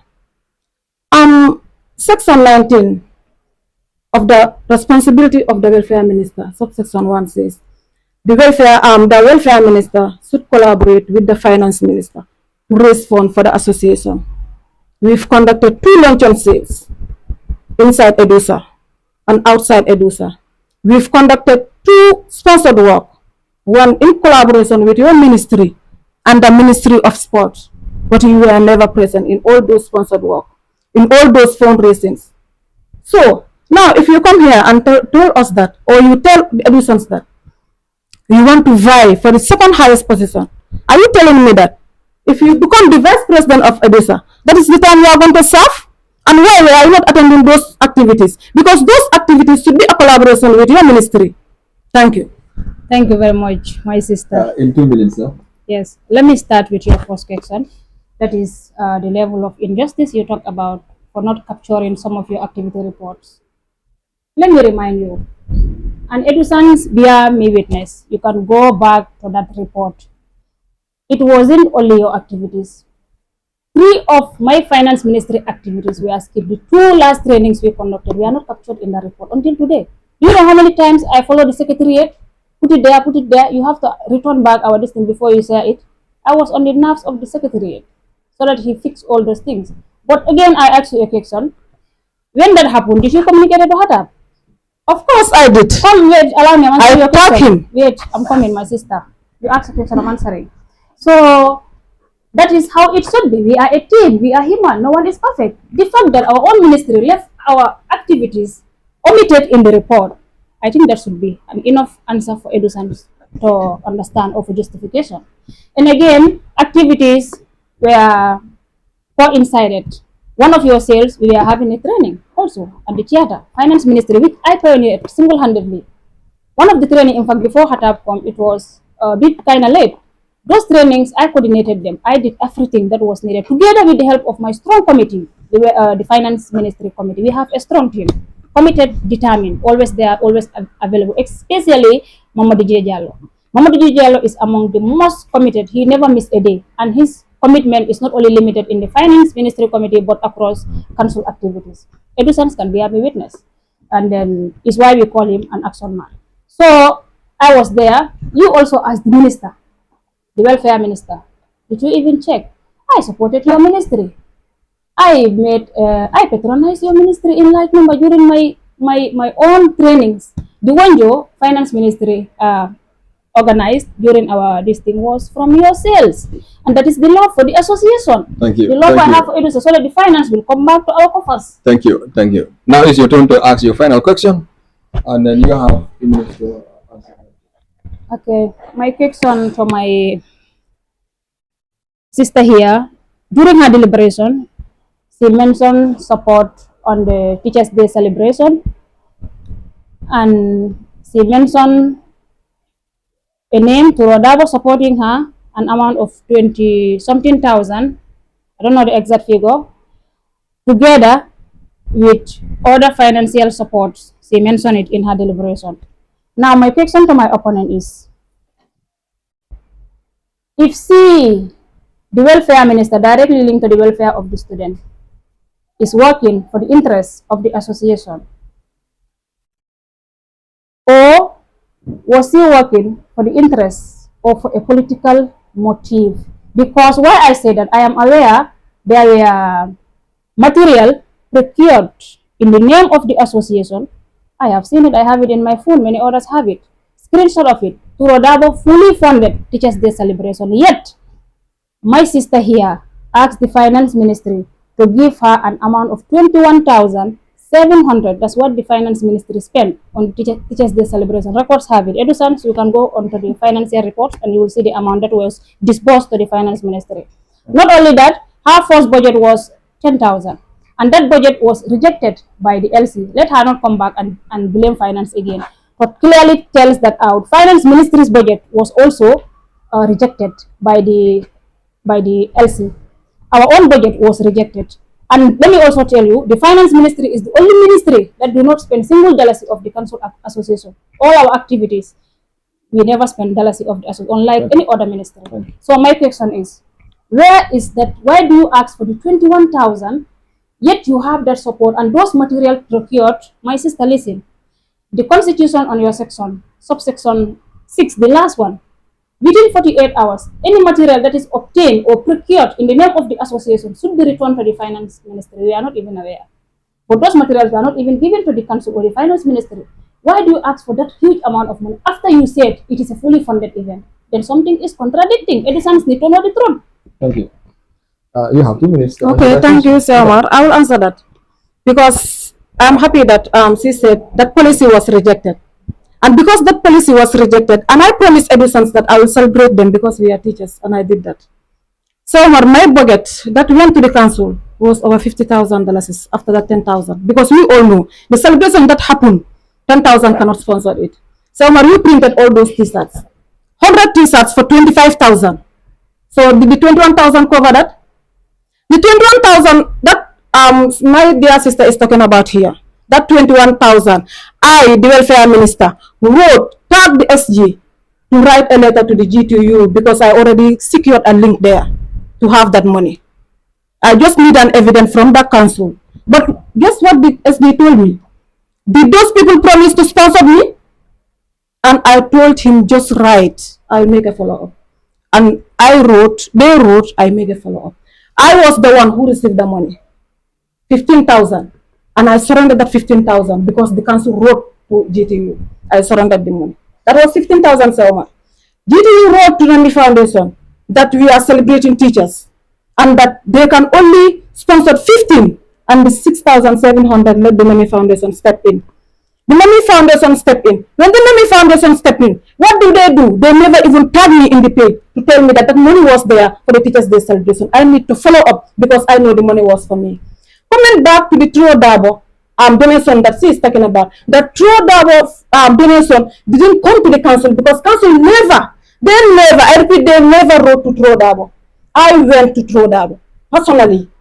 Council never wrote to True Dabo. I went to True Dabo personally. The sponsor came to me personally, not True Dabo, and I have clear evidence. When I went to True Dabo, what True told me, you are late. I went there through an in-law, Amadou. And what True told me, you are late, but you are my mother. I will never allow you to cry. And that was the time True gave me all those commodities, those items that I used. And when I received, before going to True Dabo, I called the president.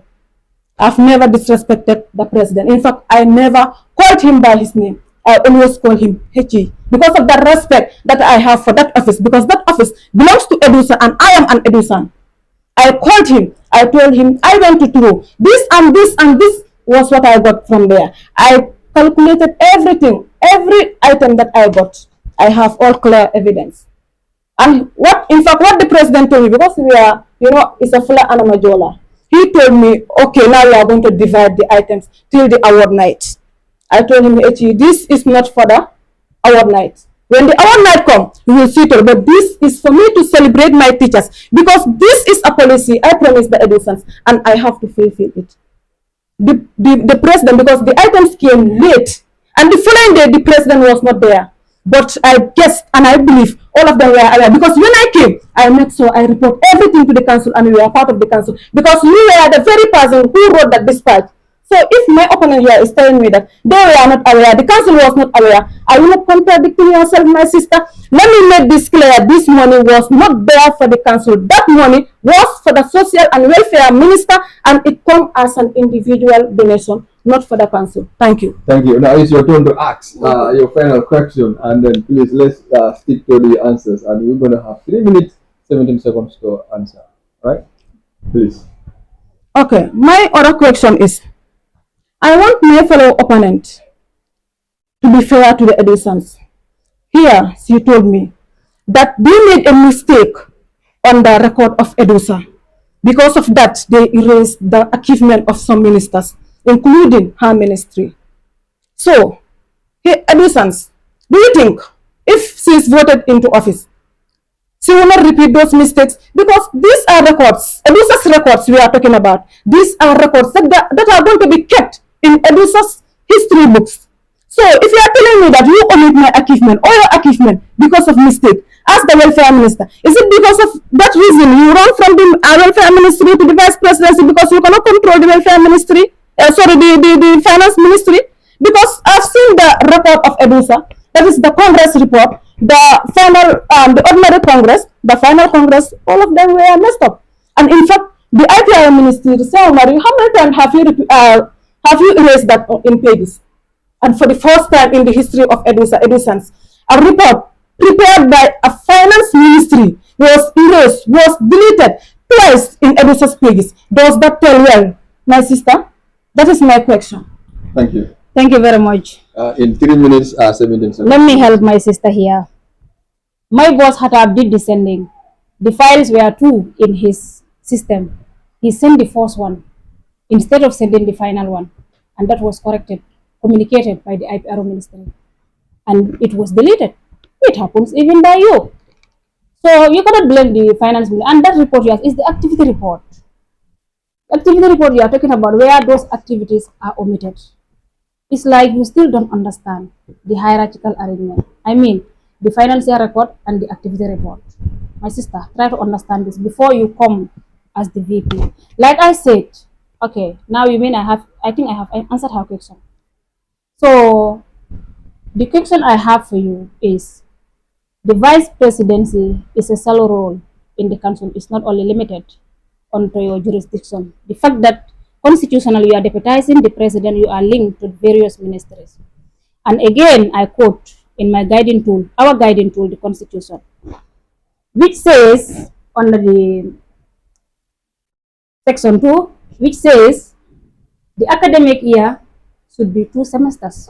And for a council or a tenure, you should serve for 2 consecutive semesters. Technically, you and I know that you are left with only 1 semester. Now, how do you expect EDUSANs to trust all you have said here? Because some of our biggest activities also happens in the 2nd semester.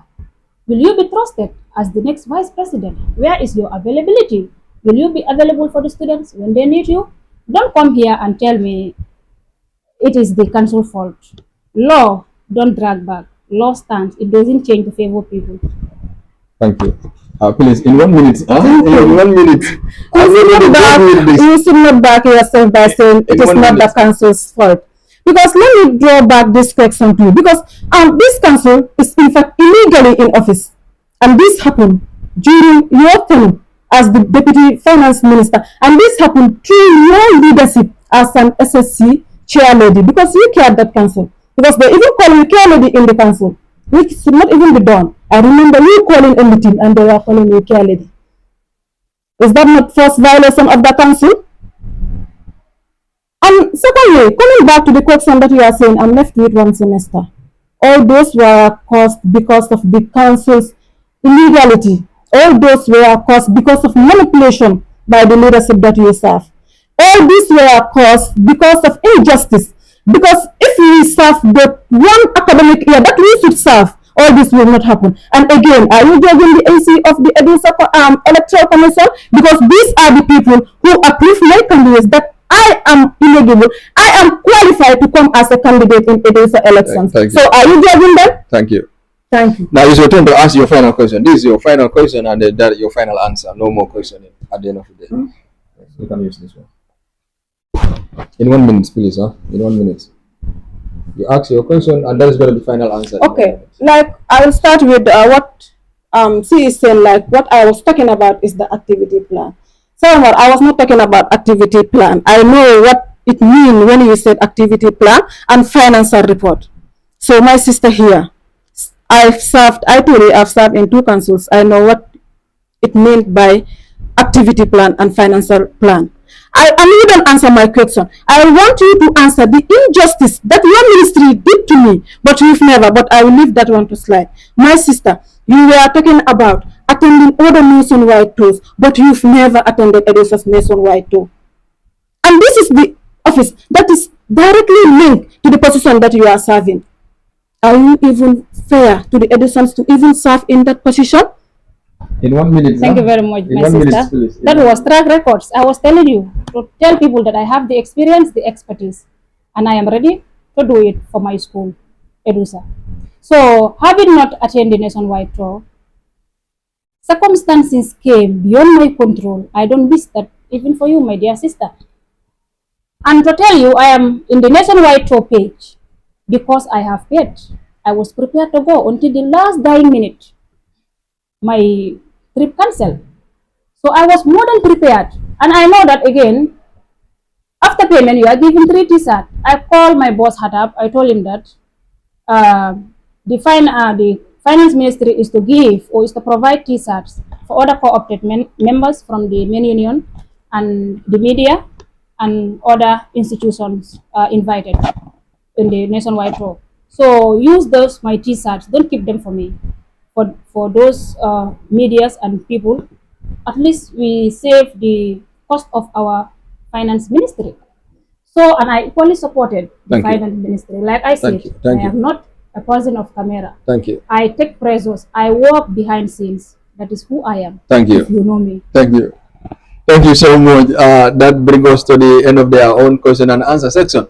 And now the EDUSANs are watching, to remind you that they are watching EDUSA Policy Debate 2025 and 31st March 2026 is going to be the election day. So you have the ball in your court to decide who among these 2 candidates is going to be your next vice president. So now I will give them each of them 1 minute because they already it in all my times. I'll give them 1 minute to say their final word to Edusans and also to convince the Edusan to vote for them. So I will start with the boss lady. You have 1 minute to talk to the Edusans, and then you also thank them and also to convince them to vote for you to become the next vice president. Thank you very much, In 1 minute, please. IPRO, and thank you for having us here, giving us the platform. Thank you, our wonderful viewers, especially Edusans. Edusans, vote for competence, vote for experience, vote for honesty, vote for fairness, vote for that leader who serve in always consulting the constitution, which is the guiding tool. And most importantly, vote for the passionate one.